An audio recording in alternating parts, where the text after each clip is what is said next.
Hello listeners, आप सभी सुनने वाले को मेरे चैनल एनके हॉरर स्टोरी पे वेलकम। आप सबसे रिक्वेस्ट है कि मेरे चैनल को सब्सक्राइब करें और बेल नोटिफिकेशन को ऑन कर दें। तो चलिए आज की स्टोरी की तरफ बढ़ते हैं। फराह शादी होके शहदादपुर आई। इसका कोई देवर ना था। नंद की शादी हो गई थी। एक सास थी जिसकी तबीयत सही नहीं रहती थी। फराह ने अपना घर बहुत अच्छे से संभाल लिया। दिन अच्छे गुजर रहे थे। सास की तबीयत दिन ब दिन खराब होती जा रही थी। फराह को दिन में महसूस होता कि इस घर में और भी कोई है। एक नहीं, बहुत सारे लोग हैं। आवाजें आती किसी के गुस्से में बोलने की, या बच्चों के खेलने की, या हंसने की। ये सब इसको इसकी सास के कमरे से आती। इसने बहुत बार अपने शौहर को बताया।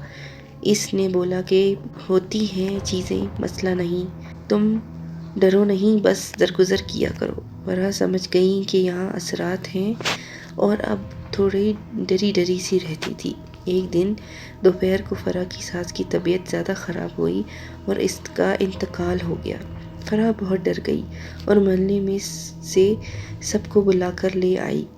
जब एक साथ घर पहुंचे तो फराह की सास बेड पर बैठी है और फराह पर गुस्सा किया कि कहाँ चली गई थी। सब ने देखा तो बोले बेहोश हो गई होंगी। फराह कुछ और समझी। कोई हंसा, कोई फराह को समझाते हुए अपने घर चला गया। अब कमरे में फराह और इसकी सास थे। सिर्फ फराह को महसूस हुआ कि इसकी सास पहले से बहुत बेहतर है। वो चुपचाप अपने कमरे में आ गई।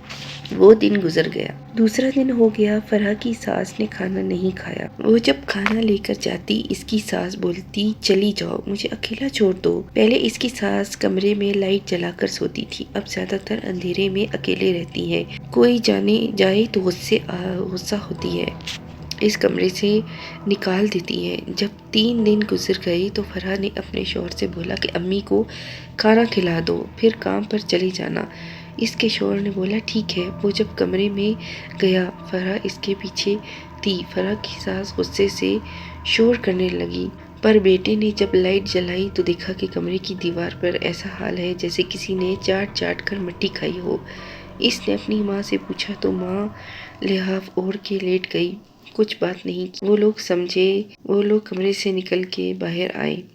फराह की सास का दरवाजा बंद हो गया खुद ही, फिर कमरे की लाइट भी। ये दोनों सोच में पड़ गए कि अम्मी तो अपने बेड से उठ भी नहीं सकती, फिर ये कैसे हुआ।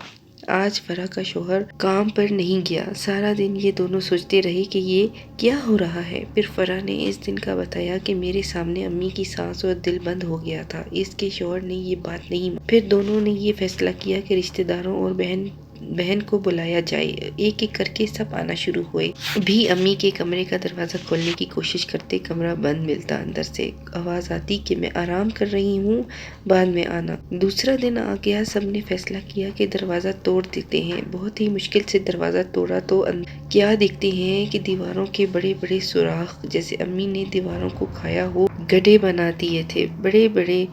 अम्मी से पूछा, कुछ जवाब नहीं दिया। किसी को समझ नहीं आया तो एक जानने वाले मौलवी को बुलाया। उन्होंने अम्मी को देखा, दीवार देखी, अम्मी पर से लिहाफ हटाया तो अम्मी का पेट खुला हुआ था। मौलवी दूसरे रूम में आया, पढ़ाई की, एक डंडी ली, इस पर एक तेज छुरी अच्छे से बांधी, फिर अम्मी के रूम में फराह की सास उठकर खड़ी होने लगी तो मौलवी ने वो छड़ी फराह की सास के पेट में मारी।